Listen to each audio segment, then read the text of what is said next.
ಎಲ್ರಿಗೂ ನಮಸ್ಕಾರ. ನಾನು ವಿಷ್ಣು ಪಾಂಬೂರು. ಇಲ್ಲಿ ಕಾಣುತ್ತಿರುವಂತಹ ನಾಗಬನ ನಮ್ಮ ಪೂರ್ವಜರಿಂದ ಹಿಡಿದು ಇಂದು ನಾವು ಆರಾಧಿಸಿಕೊಂಡು ಬರುತ್ತಿರುವ ನಾಗಬನ.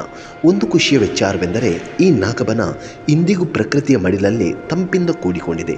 ಬದಲಾಗುತ್ತಿರುವ ಸಮಾಜದಲ್ಲಿ ಕಾಂಕ್ರೀಟ್ ನಾಗಬನಕ್ಕೆ ಇದು ಒಳಪಟ್ಟಿಲ್ಲ. ಈ ನಾಗರ ಪಂಚಮಿ ವಿಶೇಷತೆಯನ್ನು ಹುಡುಕಿಕೊಂಡು ಹೋದಾಗ ಹಲವಾರು ಸಂಗತಿಗಳು ಸಿಗತೊಡಗಿದವು. ಹಿಂದೂ ಪಂಚಾಂಗದ ಪ್ರಕಾರ ಎಲ್ಲ ಹಬ್ಬಗಳಿಗೆ ಮುನ್ನುಡಿಯಂತೆ ಬರುವ ಹಬ್ಬವೇ ನಾಗರ ಪಂಚಮಿ. ಈ ಹಬ್ಬ ಮುಂದೆ ಬರುವ ಗಣೇಶ ಚತುರ್ಥಿ, ಕೃಷ್ಣಾಷ್ಟಮಿ, ನವರಾತ್ರಿ, ಊರಿನ ಜಾತ್ರೆಗೆ ಆಚರಣೆಗಳಿಗೆ ಮೊದಲ ಮೆಟ್ಟಿಲಾಗಿದೆ.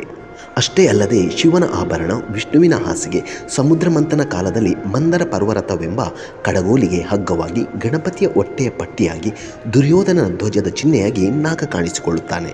ಅನಂತ, ವಾಸುಕಿ, ಶೇಷ, ಪದ್ಮನಾಭ, ಕಂಬಲ, ಶಂಖಪಾಲ, ಧೃತರಾಷ್ಟ್ರ, ತಕ್ಷಕ ಮತ್ತು ಕಾಲಿಯ ಹೀಗೆ 9 ಜಾತಿಯ ನಾಗಗಳ ಆರಾಧನೆ ಮಾಡಲಾಗುತ್ತದೆ. ಸ್ಕಂದ ಪುರಾಣದಲ್ಲಿ ನಾಗರ ಪಂಚಮಿ ಬಗ್ಗೆ ಕೆಲ ಮಾಹಿತಿ ಸಿಗುತ್ತೆ.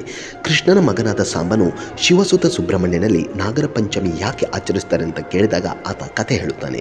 ಹಿಂದೆ ದೇವಶರ್ಮ ಎಂಬ ಬ್ರಾಹ್ಮಣ ಇದ್ದ. ಅವನಿಗೆ 8 ಗಂಡು ಹಾಗೂ 1 ಹೆಣ್ಣು ಮಗಳಿದ್ದಳು. ಒಂದು ದಿನ ಗರುಡನಿಗೆ ಹೆದರಿದ ನಾಗರಹವೊಂದು ಈ ಕನ್ನಿಕೆಯ ಬಳಿ ಆಶ್ರಯ ಕೇಳುತ್ತೆ.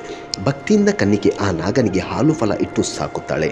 ಇದಕ್ಕೆ ಪ್ರತಿಯಾಗಿ ಆ ನಾಗ ದಿನಪ್ರತಿ 1 ತೊಲೆ ಚಿನ್ನ ನೀಡುತ್ತೆ. ಒಂದು ದಿನ 8 ಗಂಡು ಮಕ್ಕಳಲ್ಲಿ ಒಬ್ಬ ತುಂಬಾ ಬಂಗಾರ ಬೇಕೆಂದು ನಾಗನಿಗೆ ಪೀಡಿಸಿ ಕಾಲಿನಿಂದ ಒದೆಯುತ್ತಾನೆ.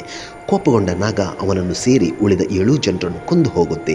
ತನ್ನ ಅಣ್ಣಂದಿರ ಸಾವಿಗೆ ತಾನೇ ಕಾರಣನಾದೆ ಎಂದು ಆ ಕನ್ನಿಕೆ ದೇವರ ಎದುರಿನಲ್ಲಿ ಶಿರಛೇದನಕ್ಕೆ ಮುಂದಾದಾಗ ನಾರಾಯಣ ವಾಸುಕಿಗೆ ಆ ಸತ್ತ ಹುಡುಗರನ್ನು ಬದುಕಿಸಲು ಹೇಳುತ್ತಾನೆ.